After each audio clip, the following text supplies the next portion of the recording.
ሃይ ጋይስ እንዴት ናችሁ? ሰላም ናችሁ ወይ? ብዙዎቻችሁ በቀን የሚያስፈልገንን የካሎሪ አማውንት ማወቅ አልቻልንም ስላላችሁ ይሄን ቴብል ሼር ለማድረግ ፈልጌ ነው። ይሄን ቴብል ያገኘሁት ከኤፍዲኤ ነው፣ ፉድ ኤንድ ድራግ አድሚኒስትሬሽን ዩኤስ።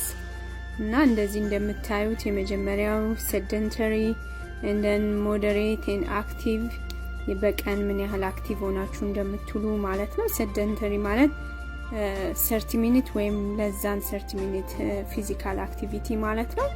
ሞዴሬትሊ አክቲቭ ደግሞ ከ30 እስከ 60 ደቂቃ በቀን ማለት ነው።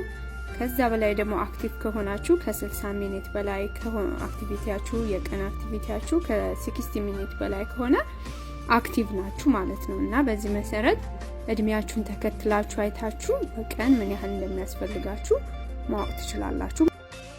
እዚህ ጋር ሃይላይት ያደረኩት እድሜዋ ከ31 ከ35 አመት ለሆነ ነው።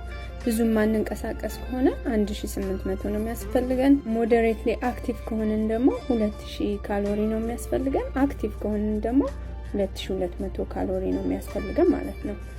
ወንዶች ደግሞ ይሄንን የወንዶቹን ቴብል ሪፈር አድርጉ ማለት ነው። እንደምታዩት ከላይ ፊሜልስ ሜልስ ይላል። እሱን እያያችሁ ተጠቀሙ። ኦልራይት ቴንክ ዩ